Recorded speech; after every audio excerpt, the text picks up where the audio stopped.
Hi! Every once in a while I come across a book that makes me stop and wonder who loved it before me, and that is especially true when I see these little Bonnie books. This little book is called Betty Plays Lady, and it's part of the Bonnie Jack in the Book series that was published by Samuel Lowe Company in the early 1950s. And unlike ordinary children's books, Bonnie Jack in the Books featured movable figures that were attached on the inside cover of the book. And Betty, as you can see, she isn't just an illustrated page, but she actually moves. Her legs and her head are joined with tiny rivets, and they allow children to pose her as they read and play with the story.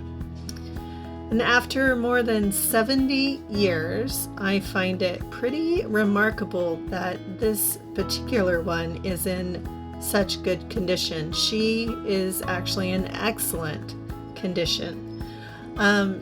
Most books like this that you come across now have either lost their movable figures, or their figures are very worn.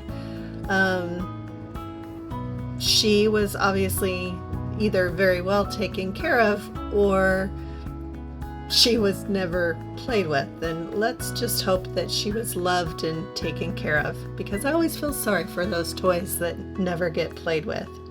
But anyway, Bonnie survived for over 70 years.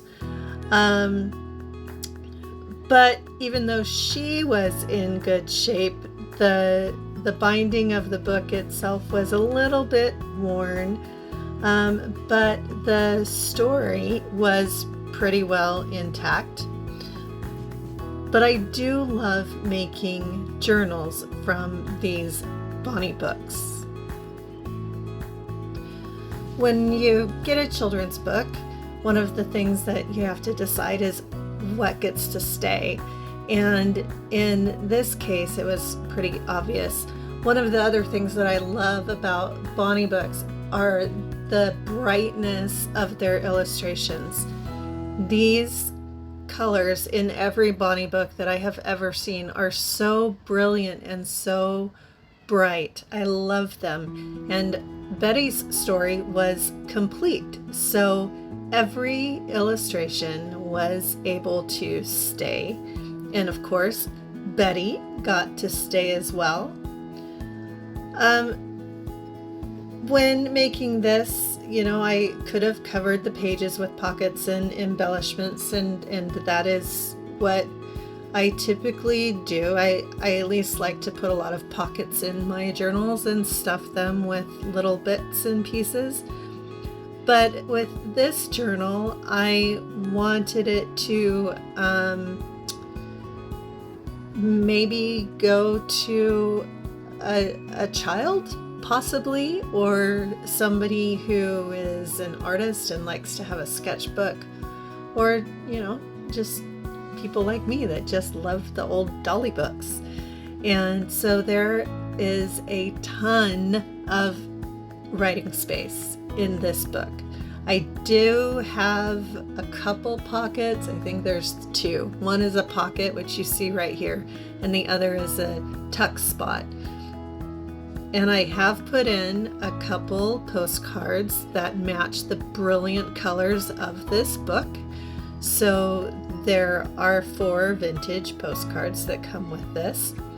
But other than that, I decided to give you, the new owner, all of the materials that I had previously planned on using to embellish this book. So the pieces that you will receive with this, you'll get a couple envelopes, some vintage laundry receipts, some washi tape samples, lots of little fun fabric bits and pieces.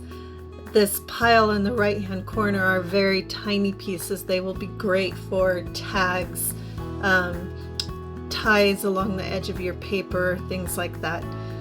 You will receive some little, I can never say this properly, so pardon me, Swarovski, Swarovski crystals. You'll get some of those. And it's just all kind of wrapped together, waiting for you to do the embellishing on this book. I think you will really like the colors that are in this journal. I think you'll like the fun strawberry fabric that I've put in there, along with some of the little bits and pieces. Those of you that love reusing and not throwing away anything will love to rescue the fabric bits. Have a fabulous day, and please enjoy your creative journaling.